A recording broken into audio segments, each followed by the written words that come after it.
So today I'm going to be comparing three past juggernauts from Samsung. I've got the S20, S21 and S22 Ultras from their respective years to compare side by side to see which one holds the best value in 2024 and which one might be worth buying. So let's do it. So putting the phones side by side, they offer very similar specs for the displays. The S20 Ultra has a slightly larger 6.9-inch display over the 6.8-inch over the other two, and they're all Quad HD 120Hz Super AMOLED 2X displays with stunning colour and brightness. Naturally, as the models advance year on year, the brightness increased, maxing out at 1750 nits on the S22 Ultra, with the other two being 1400 and 1500 nits respectively. And the main downside with the S20 Ultra, unfortunately, is its inability to use that 120Hz refresh rate at that full Quad HD resolution. It's not an issue for me, 1080p is absolutely fine, but it might be an issue for some. Bezels around the displays are slim on all phones, with of course the S22 Ultra having the slimmest, but they're all very sleek. And then of course you get the toughest at the time glass on the displays with Gorilla Glass 6, Victus and Victus Plus, and all with an aluminium frame.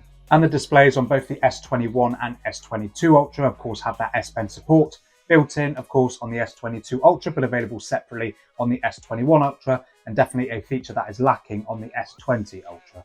And this has the usual support for signing documents and air gestures for taking photos from a distance. The air gestures being something that is unfortunately not available on this S22 Ultra that I bought second hand, but typically this would work. And if this video works for you, a sub to the channel would be delightful. So to put simply, they're all nice, bright, sharp displays with slim bezels and good protection. Of course, the newer of the three offering the best. Flipping around to the back of the phones, and the glass used is identical. The S20 Ultra is the only one with a glossy back, which of course gathers more fingerprints than the matte finishes on the S21 and S22 Ultra. And performance on the three phones is taken care of by either Exynos or Snapdragon chips depending on location. But of course here in the UK we're stuck with the Exynos versions, with the Exynos 990, 2100 and 2200 on all of these three devices, all offering flawless performance without any hiccups. Of course, naturally, as has been the case for years, the Snapdragon variants tend to offer better performance and efficiency, but these Exynos chips have aged gracefully, with none of them skipping a beat with everyday use, plus video and photo editing and camera use as well. And all of these processors will outperform a lot of budget chips released today, and of course you get the full 5G connectivity, so you're absolutely fine for your future-proofing for your mobile networks. And despite not being as efficient as those Snapdragon chips, the battery life on all of these phones has been absolutely plenty for me. They all come with 5000 mAh cells with slight improvements in processor efficiency year on year. Naturally, the S22 Ultra offers the best endurance, followed by the S21, then S20 Ultra. But even the S20 Ultra lasted me a day with typical use. And charging speeds is where it's a little bit inconsistent across these three devices. Both the S20 and S22 Ultra models come with faster 45 watt charging than the 25 watts found on the S21 Ultra. Something that's a little bit odd, so if you prioritize faster wired charging, one of those other two phones are going to be the one for you. But they all still retain the same 15 watts wireless and 4.5 watt reverse wireless charging. And as for software, all three launched with the newest at the time version of Android 10, 11 and 12 respectively. And while the S21 and S22 Ultra are running on the latest Android 14, with more updates likely, the S20 Ultra is running Android 13 as its last major version, but running a May 2024 security patch. And One UI across all devices is what you'd expect from a flagship Samsung phone, with great customization options and the usual bright punchy icons. And with the release of the S24 series and Galaxy AI, some of these features are being filtered down to their older devices, namely the S21 series and S22 series, but unsurprisingly the S20 Ultra and then of course the other S20 models do miss out. And now onto the cameras of all three of these devices, and for the sake of this video I've added photos from the iPhone 15 Pro Max to compare to these three flagship phones. The cameras are similar across the board, all three sporting a 108 megapixel primary camera and 12 megapixel ultra wide, but differ in their telephoto shooters. While the S20 Ultra sports a 48 megapixel 4x optical camera with 10 times hybrid zoom,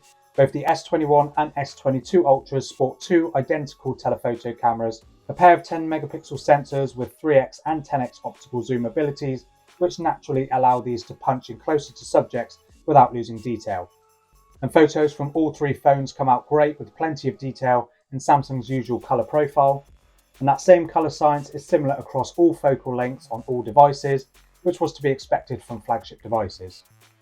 And of course 10x shots from the S21 and S22 Ultras come out with more detail than the S20 Ultra, but they are all very usable. I wouldn't punch in further than about 30x on all, as detail drops significantly, becoming barely usable. And the ultra-wide camera produces great photos, but naturally they have less detail due to the smaller and lower quality sensors. And all three models also sport a 40 megapixel selfie camera, which captures nice looking photos, with the S22 Ultra producing high quality images thanks to improvements in image processing and software optimization. And video tops out at 8K on all devices should you need it, but I always stick to 1080p quality, which for me saves a ton of space and is plenty for most people. And here are a few more photo and video samples from all three devices. Let me know down in the comments what you think.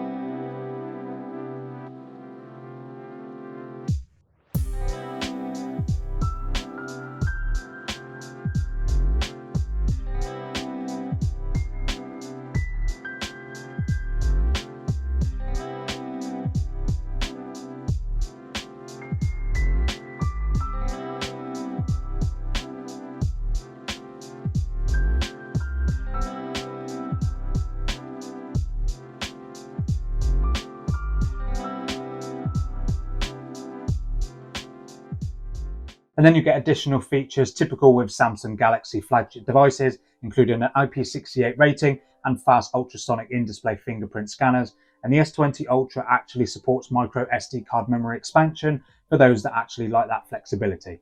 So to conclude, while the Samsung Galaxy S20 Ultra was a groundbreaking device, the S21 and S22 Ultra have built upon its foundation, offering more refined and powerful experiences.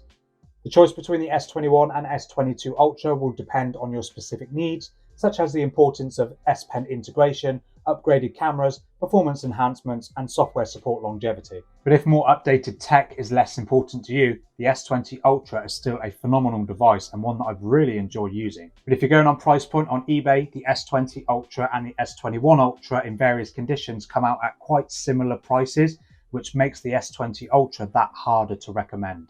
And the S22 Ultra was around 300 quid, so between that and the S21 Ultra will just typically come down to your budget. But be sure to let me know down in the comments which of these three devices you would consider buying, if any, and I will try and get hold of an S23 Ultra to do a video review on that one.